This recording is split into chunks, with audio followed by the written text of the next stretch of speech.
Hello and welcome to Faewood Mead. Today we are making a spiced peach. This was actually intended to be more of a peach pie 2.0, but I didn't really add anything in there to make it pie-like, so we're just calling it spiced peach. I bottled this thing in February. It is now the end of March, so it's been just over a month, which is perfect because typically bottle shock takes about a month to get over. So here we are, et voila. Keep watching to see how I made this, and afterwards, I'm gonna taste it.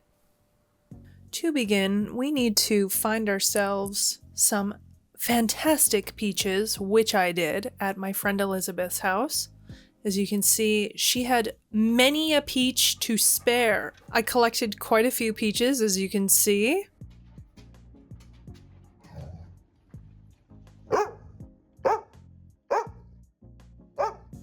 I separated them all out, weighed them, you know what to do. And I settled on using about 4 pounds and 4 ounces. I did take some of these peaches and I dehydrated them just to see if I could add a little extra flavor or maybe mouthfeel with the dried slices in secondary. Now what's interesting is with these peaches, you can see this white sort of film on the skin. The yeast on the peaches could give you a potentially good wild ferment. Wild ferments can give very unpredictable results.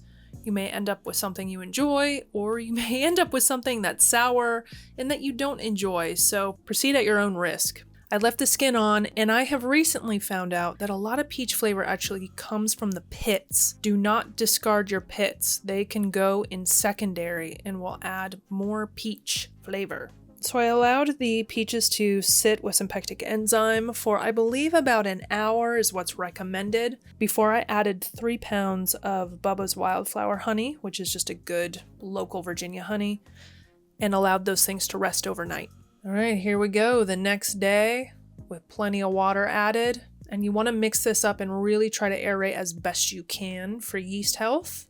And I added 2.5 grams of GoFerm Evolution to some warm water for my yeast starter. Get those little babies warmed up and happy. Get them prepped for that sugary, peachy bath they're about to enter. And then directly to the mead, I added 1.5 grams of Booster Blanc. You can read a little bit about that here. You don't have to add this if you don't have it. And I added 0.43 grams of Blanc Soft. It'll help prevent against oxidation, which is pretty important when you're using chunky fruits. And for this mead, I used DV10 as my wine yeast.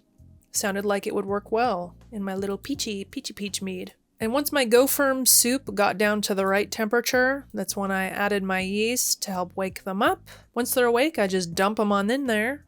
And my starting gravity is 1.096. And then the next day is the start of our little nutrient addition series. So I add the first addition of 1.3 grams 24 hours after starting my fermentation. I do another one the next day, the day after that, and then 4 days later, I think is when I added the last one. And as you can see, before I make those additions, I do mix the nutrient up in a little bit of water. This actually helps prevent your mead from foaming up and going crazy, because I have had that many times where my yeast is a little too happy to see that fermento. And this mead only took about a month to fully ferment down to just under 1.00. Pretty impressive. It was a fast fermenter. So putting all of the peach stuff just in the fermenter is maybe not the greatest of ideas.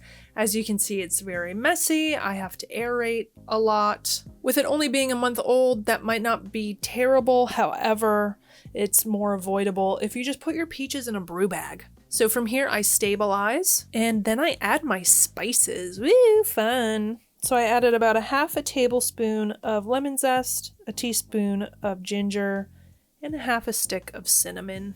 And the part that I forgot to film was the addition of 2 pounds more peaches and a half a cup of the dried peach slices. So here I am pulling those items out.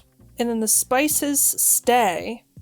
And I also add 8 ounces more of Bubba's Wildflower, bringing this up to 1.030, which is on the sweeter sort of ends, like semi to sweet. And then over a year later, I bottle this. It's been a year, and you know what? This mead held on, regardless of my messy aeration. Keep on watching and you'll see the tasting. Now that you've seen what was done, let's see how it is. See how peachy this turned out. It does smell quite peachy, which is what you want. Peach is like a notoriously difficult fruit to get the flavors that you want to extract. You really have to make sure that your peaches are really flavorful. In some seasons, I feel like they're more watery or there's just less substance to them. This smells really promising, actually. I'm gonna let that just open up a little bit. It's nice and clear. It's a very pretty amber color. Cheers.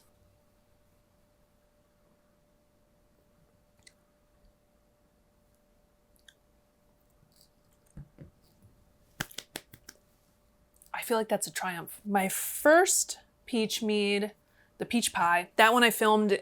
Did I put it all? No, that was before I was putting everything in one video, I think. So it was like a bunch of different pieces. If it wasn't a bunch of different pieces, then it was just a really long video. But I actually used dried apricots to try to boost the peach flavor. Because of that, it didn't really taste like peach anymore. It tasted more apricot-y. Whereas this actually held on to more of that peach essence, which is awesome. And then I think the spices are really well balanced because nothing's overpowering. It's like a sprinkle of spices on there. It's just a nice pairing, the level of spices in the peach. And it does give your palate, and this is likely also the acid profile too, but just kind of like a nice warm tingling sensation. Definitely the alcohol, some acid, and then the warming spices. Because this did end at 12.5%, which is very typical wine strength. I want to keep drinking this. It's actually really pleasant. I'm not sure how much the dried peach slices helped necessarily. I don't know if they really did anything or not. They might have, actually, because I think peach can be a little bit thin, which is why you want to add acid and tannin to try to fill that out a little bit, and then just the right level of honey. This is semi-sweet level. It's definitely not, it's not a dessert mead. I didn't make it that style. Semi for some people is sweet. Some folks really like their meads on the drier side. I don't. It's like honeyed peaches with some little spices on top. Man, I wish that I had a bottle of my spiced peach to compare it to. I think that the first one was more complex. So there was vanilla, you know, and there were graham crackers. I added graham crackers too, which would add a nice like kind of breadiness to it and make it a little bit more thick, I guess. Kind of thicken the mouthfeel, like a fuller body. That's what I'm trying to say. Make it more full-bodied. This is just so much more of a peach mead. It's so much peachier. It has the right amount of warming to it, which would make it really lovely in the fall or like around a campfire, you know, just like kind of on maybe chiller evenings. It's also not so spicy or so heavy and autumn-like that you couldn't feel like you could drink it any other time of the year. You know what I mean? Whereas the first peach pie, which I kind of want to replicate that, but I feel like that was like a winter mead. That one definitely screamed fireplace. You know what I mean? The only trick that you'll have is just finding the right fruit that is actually really good. If you're lucky enough to have a peach orchard, you can also ask for bruised fruit and you'll often get pretty sizable discounts. But if all you have to work with is a grocery store, that's fine too. I would just say before you like dive in and buy 4 pounds of peaches to get some like test runs, and definitely when they're in season, because when they're out of season, they're going to be, it's just more likely that they're going to be watery and just not as flavorful. Whereas if you get them in season, not only are they cheaper, there's usually more to choose from and the flavor is just going to be so much better. 100% make a peach mead this year. Since this is coming out in the springtime, you'll have plenty of time to plan. I'm easily just gonna drink that whole glass and then some. And I'm happy to say that I have some more peaches actually in my freezer that need to be used. But hopefully this year I might be able to get some more peaches, you know what I'm saying?